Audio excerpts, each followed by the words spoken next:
वहीं छत्तीसगढ़ में भानु प्रतापपुर उपचुनाव के रण की तैयारी में कांग्रेस और बीजेपी लगी है, जिसको मैदान में उतारा जाए इस पर भी चर्चा की जा रही है। इस पर मंथन किया जा रहा है क्योंकि इस उपचुनाव को सत्ता का सेमीफाइनल भी माना जा रहा है, जिसको फतह करने की तैयारी में राजनीतिक दल लगे हैं।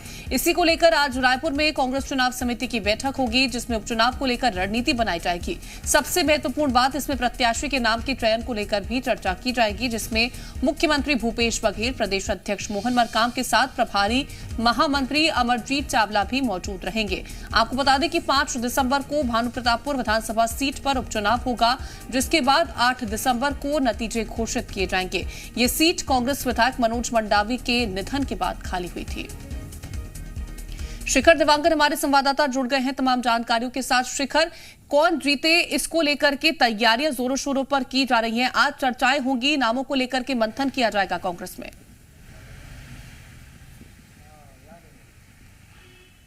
जी बिल्कुल, 2023 में छत्तीसगढ़ विधानसभा चुनाव है और चुनाव से ठीक पहले भानु प्रतापपुर विधानसभा में उपचुनाव है। सबसे महत्वपूर्ण माना जा रहा है क्योंकि बीजेपी और कांग्रेस दोनों ही अपनी पूरी ताकत झोंकने वाली है इस चुनाव में, क्योंकि 2023 का चुनाव होगा उससे पहले जो भानु प्रतापपुर में उपचुनाव है उसे सेमीफाइनल माना जा रहा है, क्योंकि जब सेमीफाइनल में जीत हार तय होगी उसके बाद आगे की रणनीति तय होगी और इसी को लेकर दोनों ही पार्टियां जो है वो फोकस नजर आ रही हैं। लगातार भानु प्रतापपुर विधानसभा क्षेत्रों का दौरा जो है वो देखने को मिल रहा है, चाहे बीजेपी की बात की जाए या कांग्रेस की बात की जाए। प्रत्याशियों के चयन को लेकर भी कवायद लगातार जारी है। बीजेपी में भी बैठकों का दौर लगातार देखने को मिला था। चुनाव समिति की बैठक हुई थी, 5 नाम जो है 5 पैनलों का पैनल जो है वो आलाकमान को भेजे गए हैं। फिलहाल बीजेपी में प्रत्याशियों के जो 5 नाम भेजे गए हैं उसमें फाइनल नहीं हो पाया, लेकिन जो कांग्रेस की बैठक हुई थी 14 दावेदार निकलकर सामने आए थे और इन 14 दावेदारों के नाम को जो है आलाकमान को भेजा गया था। उसके बाद एक बार फिर से आज चुनाव समिति की बैठक होने वाली है और इन्हीं नामों पर चर्चा होती नजर आ सकती है, क्योंकि जिस तरह से 14 दावेदारी जो है देखने को मिली थी और उस पर किससे फाइनल किया जाए, ये तमाम चीज़ें हैं जिसे लेकर ये बैठक में देखने को मिलेगी। सुबह 11:30 बजे बैठक होगी। मुख्यमंत्री भूपेश बघेल के साथ ही प्रदेश कांग्रेस अध्यक्ष मोहन मरकाम और प्रभारी महामंत्री जो है वो मौजूद रहेंगे और किस तरह से भानु प्रतापपुर विधानसभा चुनाव में कौन सबसे बेहतर दावेदार है इसे लेकर रणनीति बनाई जा सकती है और क्या कुछ जो है भानु प्रतापपुर विधानसभा चुनाव में काम किया जाए, क्या कुछ रणनीतियां बनाई जाए, तमाम चीजें हैं जिसे लेकर रणनीतियों को लेकर के चर्चाएं की जाएंगी, नामों को लेकर के मंथन किया जाएगा कि आखिरकार वो कौन सा उम्मीदवार हो जिसको उतारा जाए और पार्टी को जीत हासिल हो। बने रहिए शिखर, और भी जानकारी लेंगे आपसे। तो सीएम भूपेश बघेल आज रायपुर और दुर्ग जिले में होने वाले कई कार्यक्रमों में शामिल होंगे।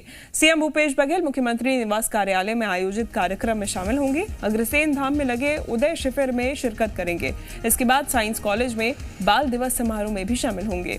यहीं से मुख्यमंत्री भूपेश बघेल दुर्ग के लिए रवाना होंगे, जहां शाम करीब 4 बजे वो राधिका नगर में राजीव भवन का भूमि पूजन करेंगे और भिलाई ओलंपिक खेल महोत्सव में शामिल होंगे।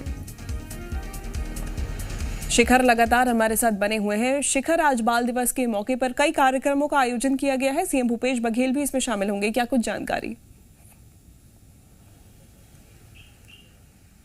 जी बिल्कुल, मुख्यमंत्री भूपेश बघेल आज रायपुर और दुर्ग के विभिन्न कार्यक्रमों में शामिल होंगे। मुख्यमंत्री भूपेश बघेल मुख्यमंत्री निवास में आयोजित एक कार्यक्रम में शामिल होंगे, जिसके बाद मुख्यमंत्री भूपेश बघेल लगभग 11:30 बजे के करीब प्रदेश कांग्रेस कार्यालय राजीव भवन पहुंचेंगे, जहां चुनाव समिति की बैठक है, उस बैठक में शामिल होंगे। जिसके बाद मुख्यमंत्री भूपेश बघेल NSUI के उदय शिविर में शामिल होंगे। इस उदय शिविर में किस तरह से NSUI काम करती है, तमाम चीज़ें हैं जिसे लेकर इस शिविर का आयोजन किया गया है और मुख्य वक्ता के रूप में मुख्यमंत्री भूपेश बघेल शामिल होंगे। जिसके बाद मुख्यमंत्री भूपेश बघेल साइंस कॉलेज स्थित पंडित दीनदयाल उपाध्याय ऑडिटोरियम पहुंचेंगे, जहां बाल दिवस के कार्यक्रम में मुख्यमंत्री भूपेश बघेल शामिल होते नजर आएंगे। जिसके बाद मुख्यमंत्री भूपेश बघेल वहां से भिलाई के लिए रवाना हो जाएंगे और भिलाई में जिस तरह से कार्यक्रम आयोजित किए जा रहे हैं उन तमाम कार्यक्रम में मुख्यमंत्री भूपेश बघेल शामिल होंगे, जिसमें राधिका नगर में राजीव भवन के जो शिलान्यास का जो कार्यक्रम है, भूमि पूजन का जो कार्यक्रम है, उस कार्यक्रम में शामिल होंगे। इसके बाद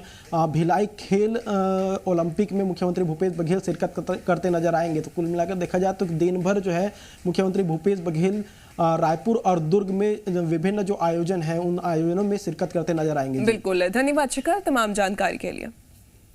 देश के पहले प्रधानमंत्री